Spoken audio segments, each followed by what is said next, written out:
the oldest person in Australia, but it's a pretty safe bet to say that he's one of our oldest settlers. Who is he, and just how old is he? Scoop went along to a very special celebration in Melbourne to find out.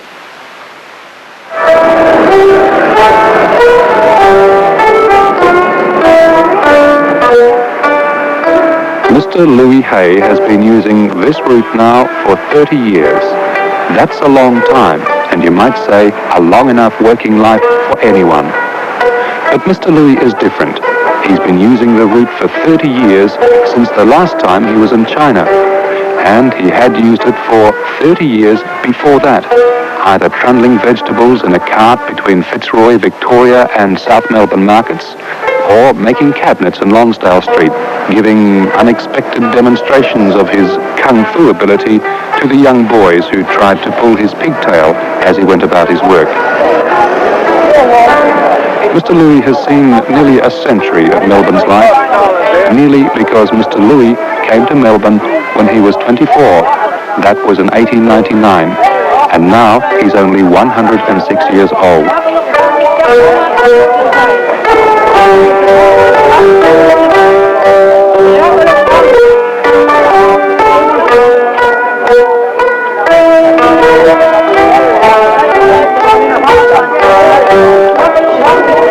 Today is my 106th birthday today. I'm very, very happy.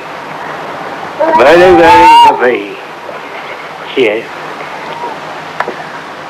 And I hope to all keep a good dream. And I'm very happy. I'll be very happy too. The all best. Thank you.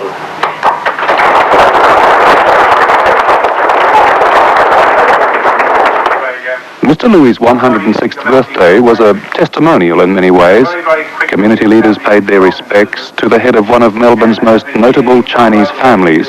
And the family, about 150, and 5 generations of them were there to pay their respects as well, including great-great-grandson Gordon Liu, one of the 24 great-great-grandchildren. Every one of us here tonight get a little bit from me.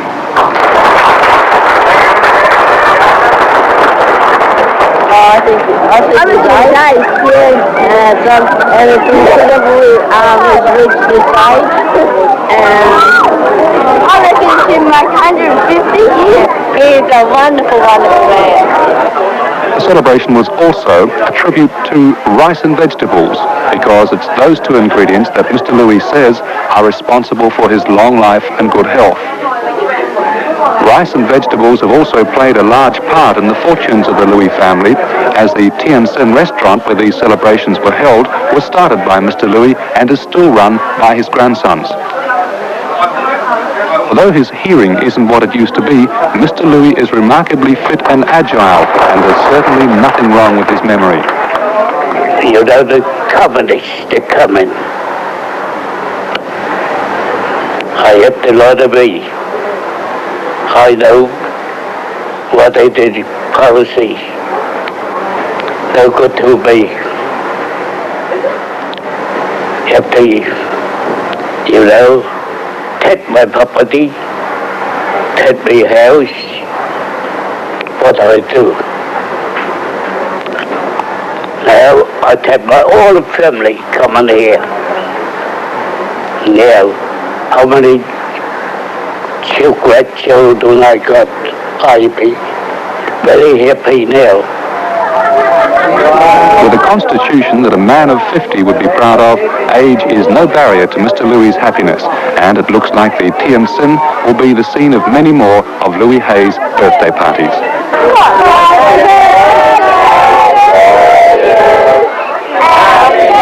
10-year-old Hay Louey was today treated to a special dinner at the Moorabbin ground. Richard Fitzgerald reports on a man who was around before his football club. The last time Mr. Hay Louey went to see St Kilda play, they were first-time premiers back in 1966. Today, as he arrived, his team is struggling at the other end of the ladder.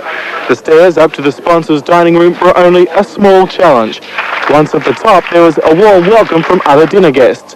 After the meal, Mr. Louey settled down with a bit of a heart starter to watch the match. Well, how do you feel at being invited here today? Oh, yeah, very nice. I'm surprised here there. I'm very happy to see you all there. Are you a keen supporter of St Kilda? Yes.